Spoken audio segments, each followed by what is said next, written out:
BCC and the Shore and also the state playoff assigner. I'm welcoming on Randy Mills and John Brennan. So Randy Mills is going to be our tech guru tonight. He's going to really be helping us and volunteering his time to be able to assist us in getting this webinar up to date. One of the things that we've noticed with some of our clock operators is we knew that we had to be able to make sure that we're ready for the postseason.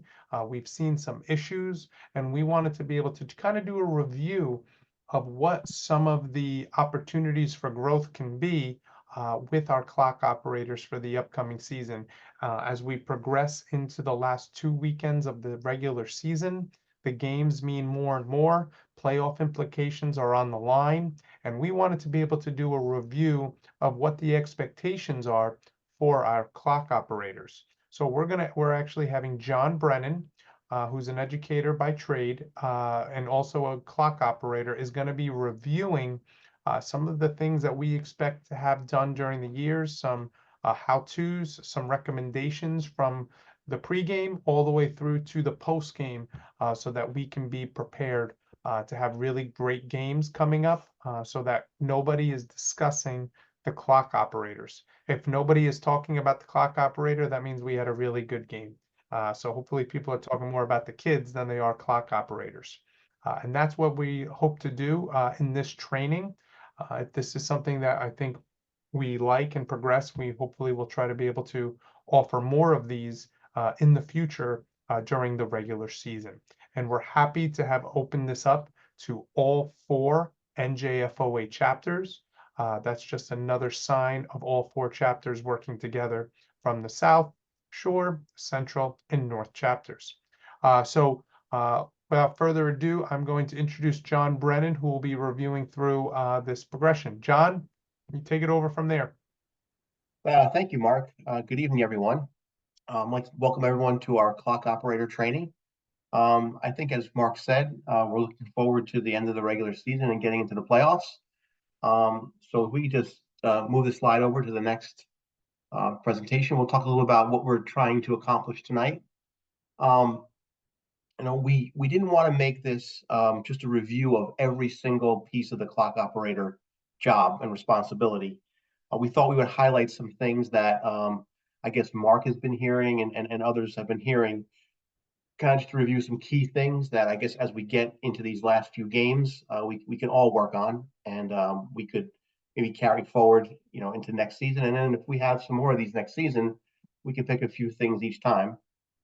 So the goal is certainly not to keep you on here for a very long period of time tonight, but hopefully to make it as poignant as possible. And hopefully, if you take away something from it, I think we then did a good job. So our first thing that we'll talk about tonight a little bit is review of the pregame planning to decrease any mistakes that we could make. 2, to review the common situations that we find ourselves in. To review post-game best practices, and to review us as clock operators getting some practice in throughout the weeks leading up to the games that we're going to be involved with.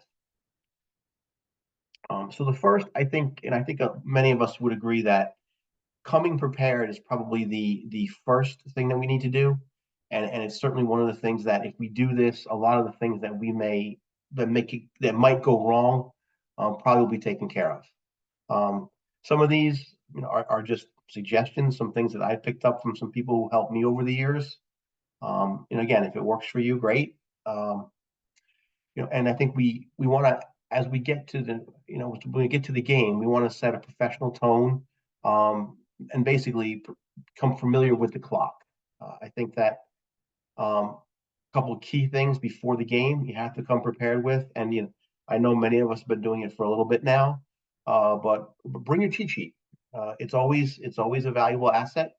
Something happens, something that you stumble over, you quickly look at your cheat sheet. There it is, and you'll be able to make the right decision with the clock. Have your walkie-talkie ready. Make sure it's charged. Obviously, it's going to be your lifeline to the officials on the field. Is going to be that walkie-talkie. Proper attire. Make sure we're all wearing our black attire for the game. Bring your paper for game notes, the scores, timeouts, etc. and writing implements and backups for that. When your pen runs out of ink, usually there's nobody to help you out there at times. Okay. As soon as we get to the venue, we want to check in with the officials, get the channel for the radios, do a radio check with them, and get any specific instructions from the referee. Sometimes they won't really have anything for us. Sometimes they will. Sometimes they will. Sometimes they will just my wind is fast. Whatever they have to say. We've all had different referees tell us different things. Okay. Make sure you also, and an important point, the radio itself is great, but it's not going to be too valuable without the earpiece. Again, we're up in the booth. We're there with coaches. We're there with the the radio people. We're there with the PA person, whoever happens to be with us up there. We really don't want them hearing what the referees are saying. It's not going to work out well.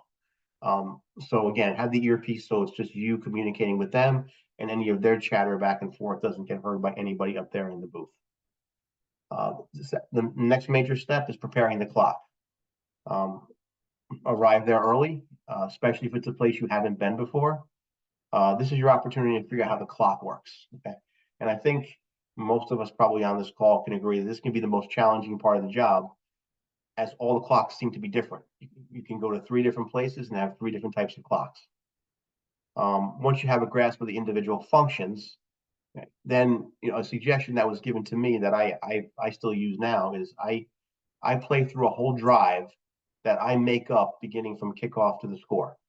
That way, I think to myself what happened, what happened on the field, what would I have done, and then I actually do it on the clock to make sure that I have a feel for the actual board. I know where the different the buttons are, and I start to get a feel for just where things are located, because again, they're not always the same. And I think most of us would, I think all of us have some horror story of a clock that was just way different than we were used to. So you can also refer to, before you get to the game, either the day of or the night before, the individual clock instructions that were sent out to us. That's been helpful. That was something that we all had to do, or we were all asked to do. I believe it was last season, so it was up for this season. We went to a venue. We were asked to communicate, how the clock worked, so that future clock operators could have that as a resource for them. And then 3, count the clock down from 30 minutes. Before kickoff, and after, of course, set to your first quarter 12 minutes. And I think that just having the clock, the 30-minute countdown, suggests that it's a required thing for us. But you want fans, you want everybody to walk in and see how much time is left for the game till the game starts, and then obviously the first quarter. Okay. The next slide talks a little bit about just mindset, and how we're being present, and what our responsibilities are. So having a particular mindset can also help prevent mistakes and distractions. I think we all have to recognize, and I certainly need to remind myself at times of this, that the players and coaches have put in a great deal of preparation for these games. As Mark said, now at this time of the season, playoff implications are on the line. Big games are coming our way. So again, becomes a little bit more heightened, when a game is of greater significance to the obviously to the participants. In some cases, and this is something that I don't think a lot of us always think about, families have made sacrifices for their children to play on the team and for them to be present for the games. Not everybody, is a 9 to 5 employee. Some parents working overnight, and they're taking off time to come see their kids play. A lot goes into kids getting on the field that we may not know. So ultimately, we owe it to them to do our best. And again, all of us, I've done it, you've done it, we've all made mistakes. Okay? It's inevitable that we're going to make some errors here and there. Okay? But we strive to do our best and ensure that we make as few as possible. Again, having that mindset that a lot of people worked really hard to get where they are at that point. And we have a responsibility, I think, to them, again, to do the very best we can. And all officials, I think, have that responsibility, including us as clock operators. The next 2 are simple mindsets. And if you, something that I keep thinking when I'm on the clock, and again, this was someone helped me with this once. They said if the clock is running, we are vigilant for a reason to stop it. So if that clock is running, I'm just looking for that reason that it stops. If I don't find the reason, it keeps running. If I find that I need to stop it. And again, early on, you use that cheat sheet. As you get into it more, of course, you won't need the cheat sheet as much, but it's always there to have to refer back to. If the clock is stopped, we immediately figure out what will start the clock again. Okay, this is where our cheat sheet again is key. If you're unsure, if you're new, and you're not really sure what starts it, right away, look, find out. Is this going to be something that's going to happen, on the snap, or is this going to be happen on the referee signal? Okay, and while it sounds simplistic, ultimately it's what we are trying to do with 100% accuracy for 48 minutes of football. We're ultimately trying to figure out when the clock stops, when it starts, and then if it starts, how does it start again? So those are ultimately the questions that we must ask ourselves. And if you keep asking yourself that throughout the game, eventually it just kind of becomes a little bit of second nature for most of us.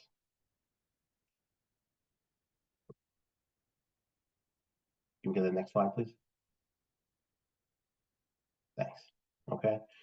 The top part is just reasons the clock would start on the snap, and this is something that we're gonna focus on today. All the scenarios here start on the snap. Okay. So if you look to the bottom, we're going to focus on 4 scenarios that happen often: the passing situations and the incomplete pass, change of possessions, team timeouts, and runners out of bounds.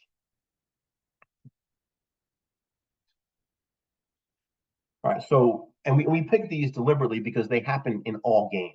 You're never going to get through a game without these things basically happening. So that's kind of what we want to focus on for tonight. Again, there's so much more we could go over, and there's so much more, out there. But if we just have a couple of things that are going to happen in each game, and we do them well, certainly if we're been doing it for a little while, something we want to remind ourselves of.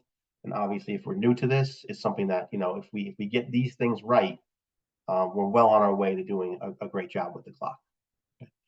So ultimately, when the quarterback goes back to pass the ball, you can anticipate a few things happening. So one of the things we'll be told is don't anticipate the official's calls. And I would agree with that 100%. Wait for the signal to start anything or to stop anything with the clock. But when a situation begins to happen, in your mind, you can begin to anticipate that there's only a finite number of things that can happen now. At least most likely will happen now. Okay, one, simply the quarterback's tackled. Okay, in this case, there was no pass, and the clock would just run like most plays. It's as if it was a running play. The next, the pass could be caught, but it's not far enough for a first down. Okay, again, the clock would just run like most plays where the ball is advanced. Okay. The next scenario, the pass could be caught for a first down.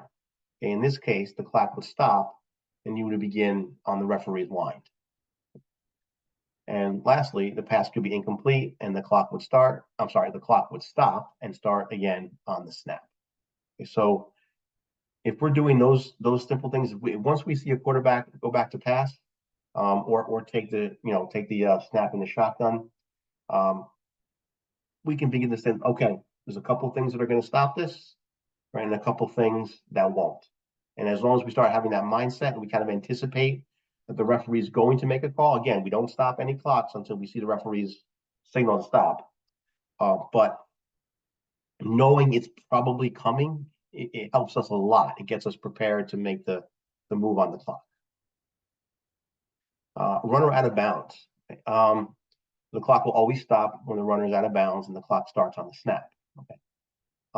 And in talking to some other clock operators, even myself, this scenario causes the most problems when it becomes difficult to see the area where it happens. Okay, it's a simple rule, and I think we all know this. Okay, but where I've seen a lot of issues is we have to pay very close attention to the official who is nearest to play, who will either signal the play over and the clock stopped, or use their wind to indicate the clock keeps moving. So if you have any issue seeing this, and I think a lot of times you'll see that, depends on the field you're at. You could have all kinds of vantage point issues for the opposite sideline. You could have a lot of people ultimately in that area, that in the background. You can have glare from different lighting. So it becomes a little bit tricky. But if you have any issues seeing this, um, what I was advised, and I will pass it on to any of you out there, who struggle with this at times, um, look at the clock and see the time. Let it run. Okay? Ask the officials. So you have your walkie-talkie, you have your headset. Ask the officials what they indicated. If they want the clock to run, all is well. If not, you can stop the clock at that point and ask them if they want you to reset for the time that you know was on there when the play was whistled.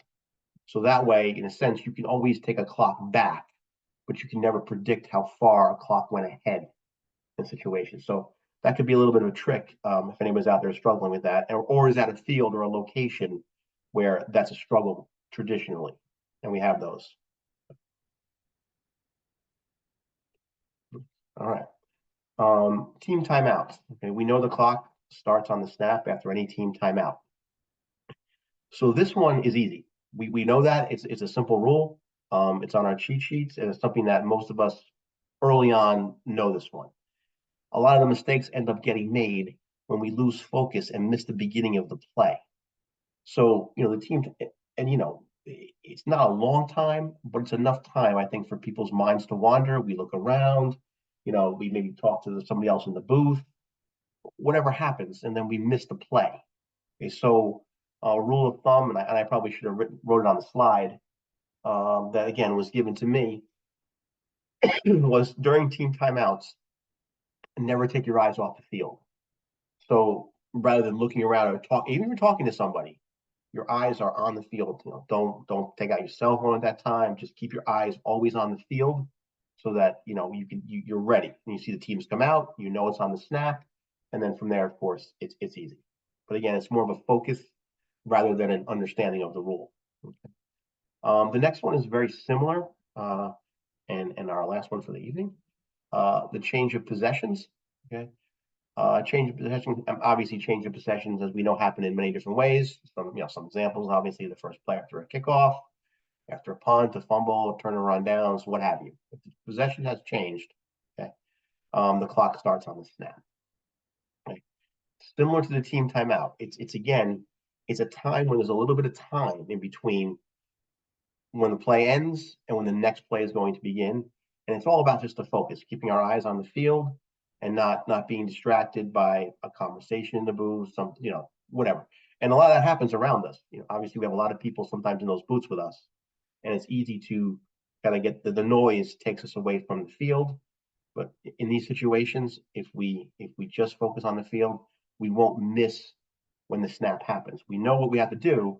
We just have to make sure we're focused on it and we actually see it and we're on target when it happens.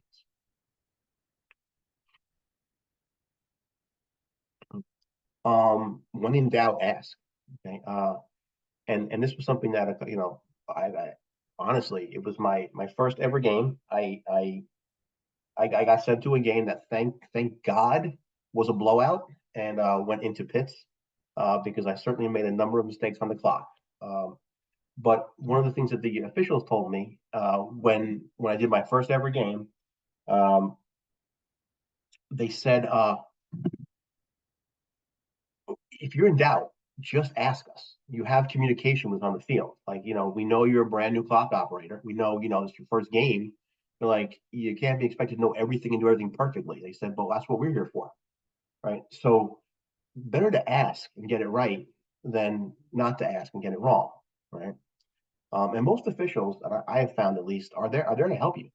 And if you tell them, if you ask them, hey, can I ask you when we're talking, especially in your opening meeting, if you're new or you're feeling not confident yet, share that with them in the locker room, before they go out to the field. And most referees will tell you, just talk to us. We have communication. If you have communication, you can use it. And again, even some of us have been doing it for a little while. Situation happens on the field, we're not exactly sure what happened. Need to communicate. Again, everything can usually be fixed as long as you're able to communicate. And I think every referee I've ever met would rather have you communicate with them, get it right, fix whatever might be wrong, and then move forward, rather than it not being the correct clock time. So that's a big piece of this.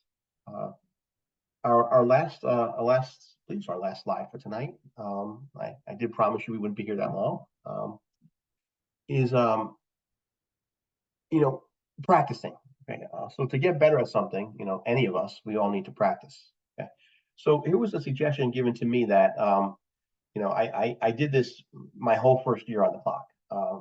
Anytime I watched football, any game I watched, obviously for me it was on the weekends, to catch Thursday night games or whatever. Review what you would do if you were the clock operator as the game on TV is happening.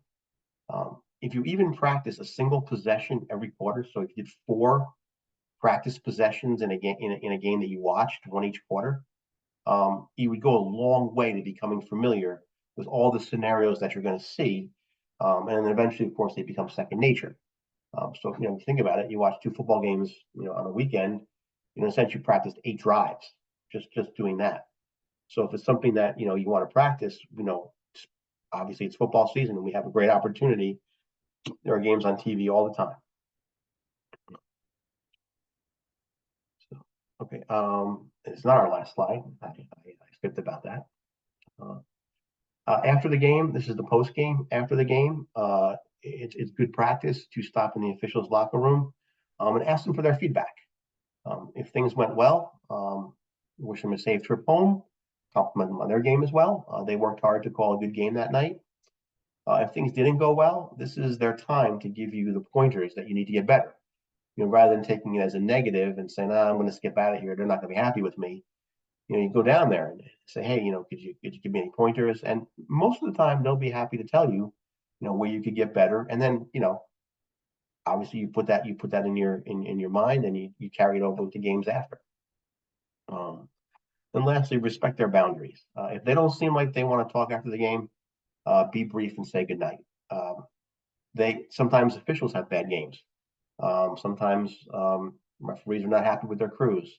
So if you check in and it's pretty clear they're not looking to talk to the clock operator, respect that and recognize that they have their things to take care of too. Be brief, say goodnight, and head out. So those are some of the key things that we can do, I think, to these next couple of weeks. Obviously, if anybody has any questions, I think we're done with our presentation. So if you wanted to head out, you certainly could and enjoy the rest of your evening and have a great rest of the season. If you'd like to stay and put any questions in the chat, I will stay on. And Mark and Randy are here too, I believe. We can answer your questions. John, so there's a question in the chat. When there is a field goal attempt that is a timed play, when does the clock stop? Yeah. When there's a field goal attempt, I'm sorry. Yeah, I'm hardly not hearing well. When it goes attempt. Yes. You said when it's a timed field goal attempt, right? Okay, which most would be. Correct. It is, and when does the clock stop? When it goes through the uprights, right? Yeah, when it goes through the uprights, you'll see the official. Well, whatever the official is going to signal. Usually, they're going to signal if it's a made field goal. Yeah, if it's a missed field goal, the missed signal. But if the ball lands in play, that's a punt. That is correct. So if it goes through the uprights, it's now dead. But if it doesn't reach the end zone, it's a live ball. Correct. Right.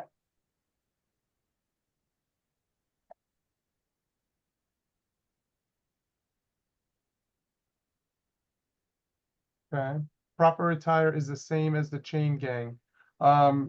So with our chain gang, yes, they wear all black. With our clock operators, they can also wear, most of them are wearing golf shirts. So they can wear a nice sharp black golf shirt. Some wear hats. You do not need to do that, but that is the option. We don't like sweatshirts or anything like that in the clock operator booth. It just doesn't look as professional. With our chain people, they're obviously fighting the elements, so they need to layer up. We have no problems wearing jackets in the booth, but we would like it to be a little more professional in the booth for the clock operators.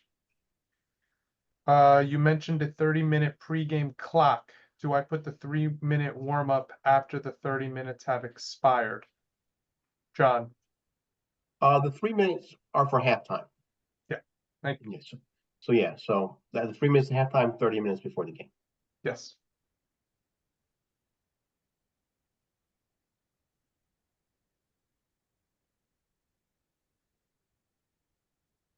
Looking for any other questions?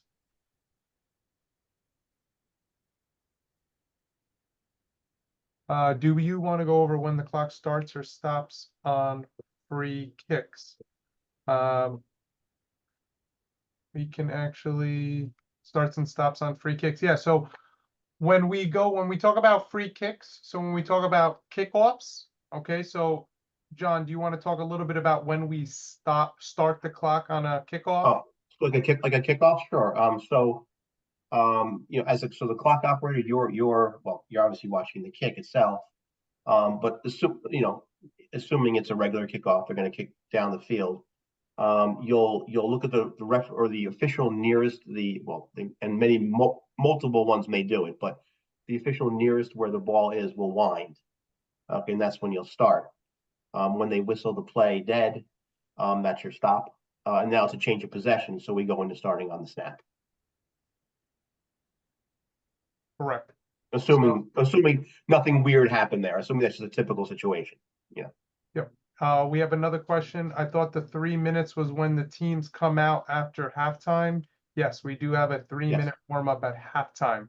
We just don't do the 3-minute warm up before the game. And on those field goal attempts, I make sure I got that right. And Randy, you can correct me. We're going to do on a field goal once it crosses the plane of the goal line of the end zone. That's when we're going to stop the clock, right, Randy? Right. Well, it's important to understand that a free kick, not a free kick, that a field goal is really the same as a punt. If it lands in the field of play, it's treated like a punt. It can be returned like a punt. But once it hits the goal line, now it's going to be a touchback or a field goal. Okay. At halftime, when will the playoff assignments be posted? That is a question for me, and I am hoping to post those assignments I'm going to tell everybody Wednesday, October 30th in the morning, but hopefully I'll get it done by Tuesday, October 29th, as I only have a 2-day turnaround, as I won't get the seeds until Sunday morning. But something other than Black Conservative Walking Through Stands fans. At halftime, do we put 15 minutes on the clock and start the clock? Yes. Make sure you put down the halftime of what it is and then have a countdown. Whether it's 15 minutes, if they request 13 minutes, whatever they request, the home school is requesting, that's when we will put that time on the clock and then run it down. On a kickoff, does the clock start if fair caught on a free kick? So if we have a fair catch on a kickoff or free kick, as we would call, no time would come off the clock. I thought the attire was business casual, no jeans, but something other than black since we're walking through stands and pants. I don't really know the difference. If you wore black, that's fine. If you wore blue, there's no real difference in regards to that. As long as you're not wearing stripes for the clock operators, that's not an issue. Can you go over how we handle the clock at the 2-minute time? I don't know what that means. I think what he's talking about is how once you're under 2 minutes, the coach gets, if there's a penalty, the coach gets to decide whether you have whether you have a clock at the snap or the starts on the ready. And that would depend. There's a lot of variables there. You just have to watch the referee. Correct. So with that being said, you have to go and rely on whatever the signal the referee is providing you. So that is where you want to be able to answer that. So these are all great questions, by the way. Rand, do you want to read these questions? Okay, the next one is after a touchdown, the clock is stopped. What should the scoreboard show? Just leave it until after the ensuing kickoff. Please explain. Well, I don't know if he's meaning should you put the 6 points on before you put the extra point. I'm not really sure what So he's we talking do want that. If that is the question, we do want to put 6 points on, and then if they get the extra point, then we'll add a point to it. And if they go for 2, then we'll add 2. And if you're talking about time, the time's not going to start again until the ball's touched in play on a kickoff, or if it goes out of bounds or fair card or whatnot until the next snap. Correct. You want to read the next one? Yep. So after a field goal, if a field goal hits the post and comes back, no, it's dead ball as soon as it crossed that goal line. It's going to be a touchback as soon as the ball crosses the goal line. And again, it's the same as if they had punted into the end zone. The next one is if there's an onside kick and the ball is immediately recovered by R, how much, Mark, you can answer, how much time comes off the clock? To me, it's got to be at least a second. It's going to be 1 second. So there's an old adage of the 1 second, 2 seconds, 3 seconds. So if it's a fair catch, we're going to put 0 seconds. If we have it where the player recovers the ball directly on the ground, so we can say that he touched it and recovered, we're going to have 1 second on the clock. If we have a situation where the player catches the ball in the air and then goes directly down, then that would be more like 2 seconds. So good questions. That is a good question. Yes. And the next one is, how early are the clock operators expected to arrive? So we want them in the booth 30 minutes before the game. However, they need to have met with the crew in advance of that. So they should be working with their crew chief to be able to get there. So the expectation is to be there 45 minutes before the game, possibly 60 minutes, depending on how things work for you. But they need to be in the booth 30 minutes prior to, after having the conversation with the head referee. And then the next question has to do with, if you're in a running clock situation in the second half, when does the clock start and stop? The acronym is PITS. It would stop on penalties, injuries, timeouts, and scores. So those are the times the clock would start. So it would start, and so then the running start would start, since you would normally have a score where you would create that differential, it would start after the next kickoff. Kickoff. Well, that's a good point too. Yeah. So next kickoff, an onside kick on a recovery. Sure. Okay, we already answered that one. On a squib kick, if the player falls on the ball, start or stop. I would say that's the same as an onside kick. It's just, if it's an immediate possession and they're already on the ground when they grab it, like 1 second should come off, right, Mark? That's exactly right. 1 second. And one of the things that we want to do on kickoffs is we always want to write the starting time before the kickoff. So if we come in and we have, and John, I think you do the same thing, right? Yes. Yep. So we go in, we have that, we're going to be at, 229. We want to write down 229 on our paper. And then if we do have a squib kick and the player touches it, goes right to the ground, we want to make sure that 1 second comes off the clock. Then the next question is, in the huddle before the game, I tell the refs to help me out with the runners near the far side. This has to do with whether you can tell whether they're inbounds or out of bounds. The mechanic is the referees are supposed to wind, if they stay inbounds and it's inside the numbers, once they're on the other side of the numbers, if they're inbounds, they should wind for you so that's clear. And if it's out of bounds, you should see the stop the clock sign. Some crews are better at that mechanic than others, obviously, but that's the way they're taught. If it's close, they're supposed to wind for you if they're on, so that you know. And then secondly, it's far more important, should I make sure the clock is running or stopped appropriately? We will always have time to take care of the down, distance, and placement. That's a great point if you want to elaborate, Mark. I don't know. What is that? It's just what they're saying is the time's way more important than getting down that it's second down and 11 to go. Yes. However, don't use that as an excuse to not do the down and distance. Unfortunately, I concur. We always want the time to be of the primary piece, but don't go and say, well, it's the first quarter, 10:25. I'm focusing on the clock and I'm not doing the down and distance. That's not a proper excuse. Now, inside 2 minutes, I've told athletic directors and coaches our primary responsibility is the clock. And if we can't get to down and distance inside 2 minutes, by all means. So then the next question is another good question. On a free kick, when a free kick is a kickoff, scrimmage kick is a punt or a field goal, a free kick is a kickoff, just if everybody's not clear with the terminology. On a free kick, does it depend who touches it? No, because if K or the kicking team touches it first, the ball is not dead. It's just a spot of first touching. So you'd still have to wait for them to signal to you that, the play's over and stop the clock. Do you want to add anything there, Mark? Yeah, I concur. Okay. During playoff, I recommend clock join the entire pregame. By all means, we would be happy to allow our clock operators to join the meeting. I think that would be great. If they can be able to do that, the more the merrier. And I'm sure our crew chiefs would appreciate our clock operators joining their pre-games. And I'm going to make sure, and the next memo, to make sure that crew chiefs offer that in their pre-games for the playoffs.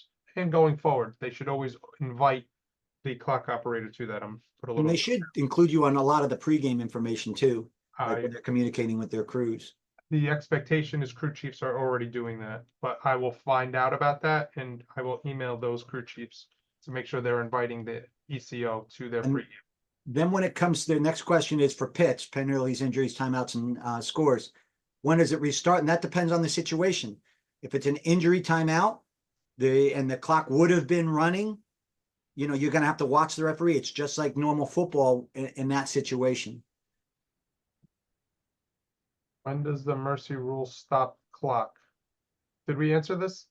I don't think so. No. It's 33. So in the second half, we go and we start it on the kickoff when we have that differential in points, and then that's it for the rest of the game. Even it will not stop. The mercy rule does not stop this year.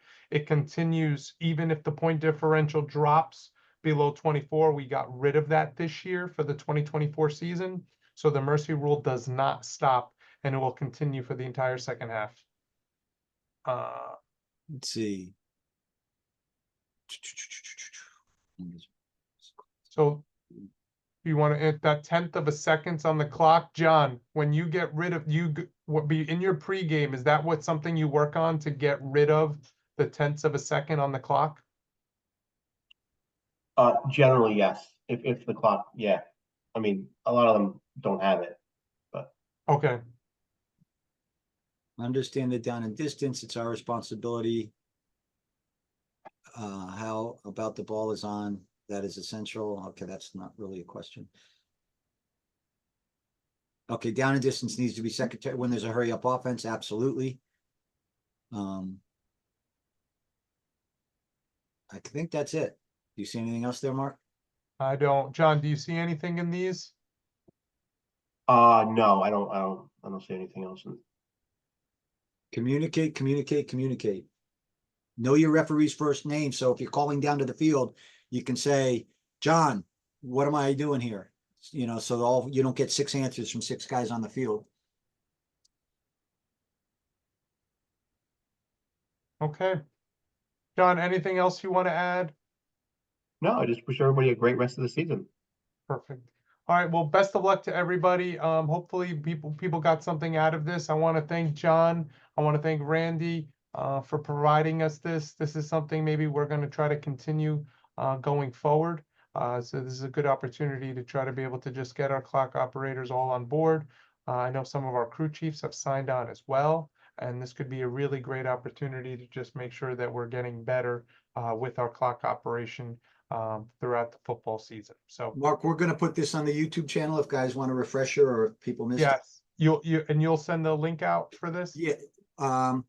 Well, if we put it on YouTube, we don't really need to send a link out. We could just Okay. tell people, we'll just send out an email saying it's on YouTube and get the link to the YouTube channel. That would be great if we could get that out, and then we can get it out to all of our chapters. Tomorrow, probably afternoon sometime, it'll be done. Outstanding. Thank you again for everybody. All right. Good night, everybody. All right. I'm going to sign us out.